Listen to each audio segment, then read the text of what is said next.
On le croit insignifiant, mais il a voyagé bien plus que des hommes. Il a traversé les montagnes, franchi l'océan, changé de terre, de cuisine, de monde. Il tient dans la main, il ne pèse presque rien, et pourtant, il contient une histoire plus vaste que lui. Une histoire de migration, de sélection patiente, de gestes paysans répétés pendant des millénaires. On croit connaître le haricot, c'est le destin des êtres modestes.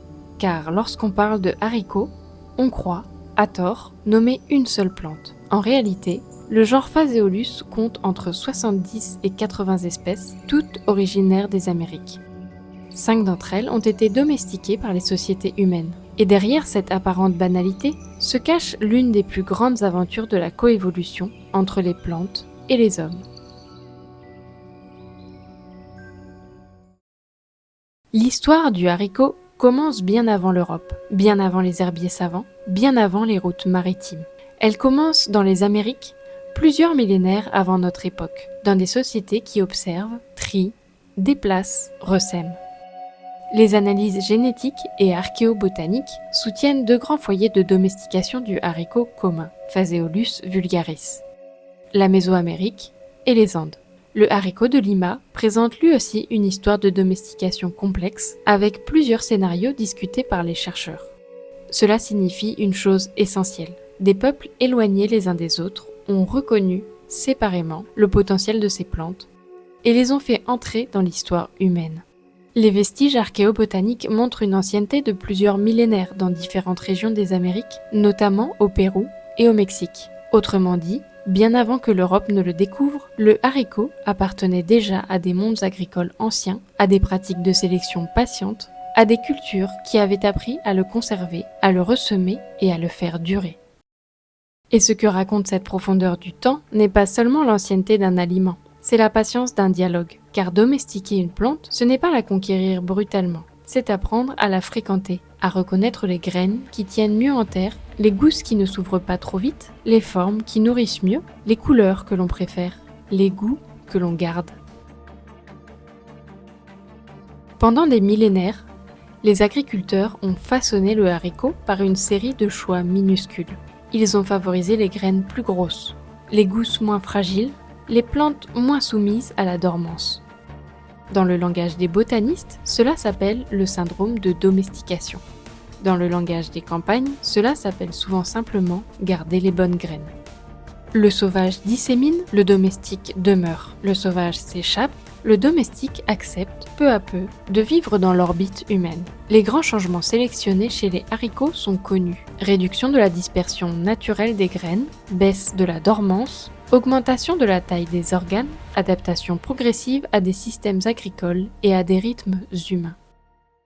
À travers ces transformations, les sociétés humaines n'ont pas seulement changé la plante, elles ont fabriqué une compagne de route capable d'entrer dans des systèmes de culture, des régimes alimentaires et des calendriers de travail. C'est là que se joue la véritable coévolution. L'humain sélectionne la plante, mais la plante, en retour, discipline l'humain. Elle exige de trier, de conserver, de stocker, d'anticiper. Elle impose une mémoire. Une société qui sème des haricots devient une société qui pense le retour des saisons, la continuité des lignées, la valeur du vivant que l'on transmet. Puis, environ 3000 ans avant notre ère, en Amérique du Nord, le haricot entre dans l'un des systèmes agricoles les plus élégants jamais inventés, celui des 3 sœurs. Le maïs, le haricot, la courge. 3 plantes, 3 fonctions, une seule intelligence. Le maïs offre sa tige comme un tuteur. Le haricot grimpe et, comme beaucoup de légumineuses, vit en association avec des bactéries capables de fixer l'azote atmosphérique, ce qui peut contribuer à la fertilité du système. La courge, elle, étend ses feuilles au ras du sol, garde l'humidité, freine les herbes concurrentes, tempère la chaleur. Rien ici n'est décoratif, tout est relation. Chaque plante travaille pour elle-même, mais aussi pour les 2 autres. Et cette alliance ne s'arrête pas au champ. En Mésoamérique, le haricot accompagne aussi le maïs dans l'assiette, car le lien entre les deux n'est pas seulement agricole, il est alimentaire. Le maïs, pilier de la diète mésoaméricaine, est pauvre en certains acides aminés essentiels, dont la lysine. Le haricot vient en compléter une partie. Ainsi, dans la milpa, la complémentarité des plantes devient aussi celle des corps. Il faut pourtant être précis. Le haricot n'est pas une machine magique à fertiliser les sols. Les bénéfices liés à la fixation de l'azote varient selon les espèces, les variétés, les bactéries présentes, les climats et les pratiques. Mais ce que montre ce système, c'est autre chose de plus profond. Une agronomie de l'interdépendance. Une manière de cultiver qui ne demande pas à chaque être vivant d'être autonome, mais d'être juste bien placé dans la relation.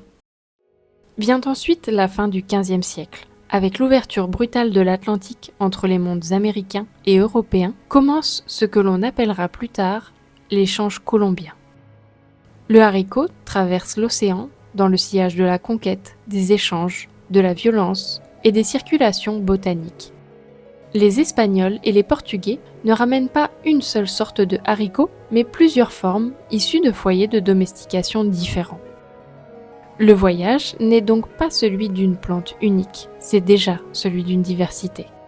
Les premières preuves écrites solides de l'installation du haricot commun en Europe apparaissent dans les années 1530.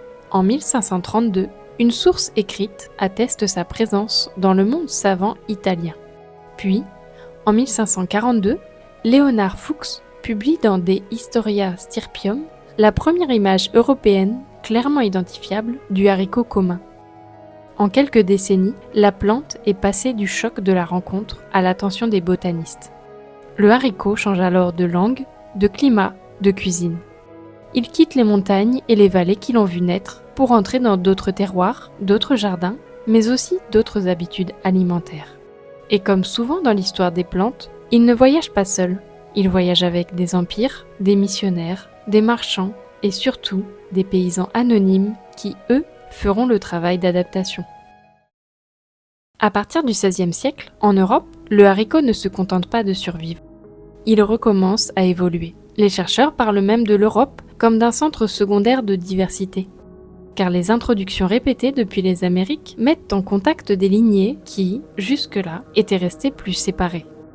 En changeant de continent, le haricot perd son isolement géographique. Il rencontre d'autres formes de lui-même. Il se mélange. Ce brassage est si important que certains travaux estiment que l'intercroisement entre grands groupes de haricots a été plus intense en Europe qu'il ne l'avait été dans les Amériques. De cette rencontre naissent de nouvelles formes, de nouvelles préférences, de nouvelles trajectoires. Le haricot continue d'évoluer parce qu'il continue d'être choisi, goûté, ressemé. Voilà ce que raconte vraiment le voyage du haricot. Une plante n'est jamais seulement déplacée, elle est retraduite, elle change de statut, entre dans les potagers, les réserves, les cuisines familiales. Elle devient, peu à peu, un élément banal de la vie quotidienne. Et c'est souvent le destin des grandes plantes historiques. Quand elles ont réussi, on finit par oublier qu'elles sont venues d'ailleurs. À première vue, le haricot raconte le passé. En réalité, il parle de notre futur. Son histoire rappelle qu'une agriculture résiliente ne repose pas sur l'uniformité, mais sur la diversité. Diversité des formes, des cycles, des goûts, des adaptations, des savoirs. Depuis ses premières domestications il y a plusieurs millénaires, jusqu'à ses hybridations récentes, hors des Amériques, le haricot montre qu'une plante reste vivante tant qu'elle continue d'être sélectionnée, échangée et adaptée. À l'autre bout du monde, en Afrique de l'Est, le haricot est devenu bien plus qu'une plante venue d'ailleurs. Il est un aliment du quotidien.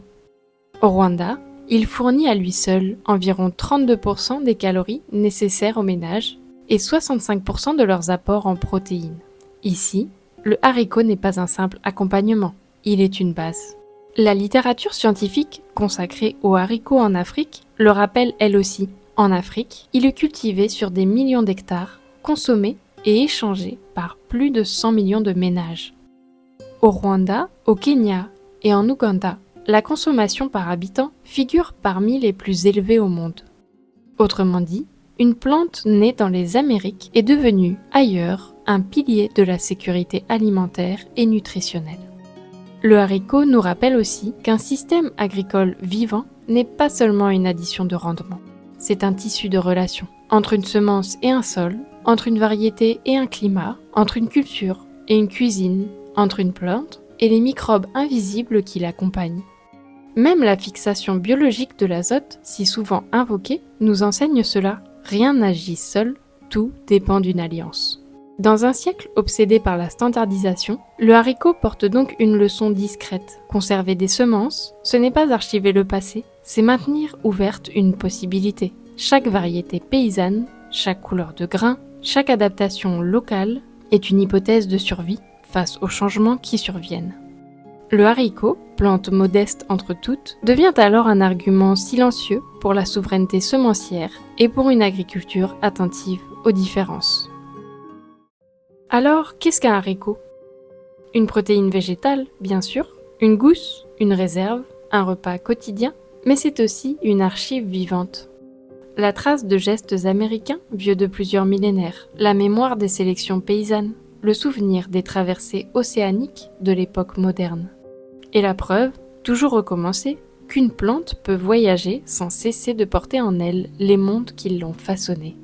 Le haricot n'a rien d'un détail. Il raconte que l'histoire humaine ne s'écrit pas seulement avec des rois, des guerres ou des frontières. Elle s'écrit aussi avec des graines, avec ce que l'on garde, avec ce que l'on échange, avec ce que l'on ressème. Et peut-être qu'au fond, toute civilisation se révèle là, dans la manière dont elle tient entre ses doigts une petite chose vivante et décide de la transmettre. Et pour prolonger l'immersion, et ne manquer aucune de nos explorations botaniques, abonnez-vous à notre newsletter, lien disponible en description.